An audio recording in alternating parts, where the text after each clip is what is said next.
அன்புமணி பாமகவில் இருந்து நீக்கப்பட்டுள்ளதாக ராமதாஸ் அறிவித்துள்ளார். பாமகவில் இதுவரை யாரும் செய்யாத கட்சி விரோத நடவடிக்கைகளில் அன்புமணி ஈடுபட்டதாக ராமதாஸ் குற்றம் சாட்டியிருக்கிறார். கடந்த சில மாதங்களாக அன்புமணி மற்றும் அவரின் தந்தை ராமதாஸ் இடையே மோதல் ஏற்பட்டு வருகிறது.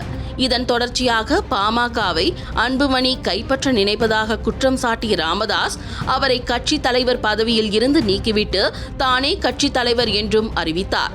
தொடர்ந்து கட்சிக்கு எதிராக செயல்படுவதாக கூறி அன்புமணியிடம் விளக்கம் கேட்டு நோட்டீஸும் அனுப்பியிருந்தார். இரண்டாம் முறையாக நோட்டீஸ் அனுப்பியும் அன்புமணி தரப்பில் எந்த விளக்கமும் தரப்படாமல் இருந்தது. இந்த நிலையில்தான் அன்புமணி பாமகவில் இருந்து நீக்கப்பட்டுள்ளதாக ராமதாஸ் அறிவித்துள்ளார்.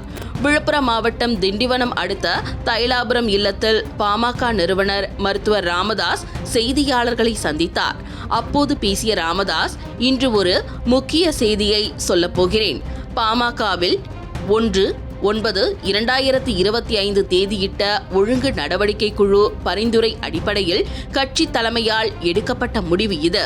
பாமகவின் பல்வேறு கட்சி விரோத நடவடிக்கைகளில் ஈடுபட்ட அன்புமணி மீது ஒழுங்கு நடவடிக்கை குழு பரிந்துரைந்த 16 குற்றச்சாட்டுகளுக்கு 19/8/2025 அன்று அளித்த கடிதத்திற்கும் 2 முறை கடிதம் அளித்தும் நேரில் வந்தும் கடிதம் மூலமாக அளிக்காமல் குற்றச்சாட்டுக்கு எந்த பதில் அளிக்க எந்த நியாயமும் இல்லை என்பதால்தான் 16 குற்றச்சாட்டுகளுக்கு தான் செய்த தவறுகள் என்று ஒப்புக்கொண்டுள்ளார் என்ற அனுமானம் இருப்பதாக ஒப்புக்கொண்டதாக ஏற்று குற்றச்சாட்டுகள் உண்மையானவையே சரியானவையே என முடிவு செய்யப்படுகிறது.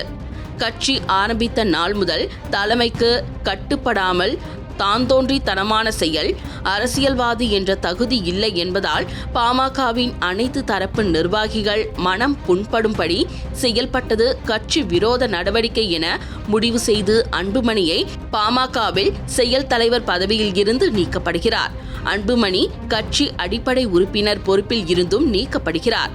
கட்சி நிர்வாகிகள் யாரும் அன்புமணியுடன் தொடர்பு வைத்துக் கொள்ளக்கூடாது.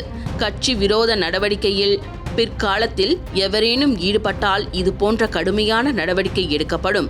கட்சி அமைப்புகள் விதிகள் ஜனநாயக விதிப்படி நிறைய வாய்ப்புகள் கொடுத்து அன்புமணி மீது நடவடிக்கை எடுக்கப்பட்டுள்ளது என்று அறிவித்தார்.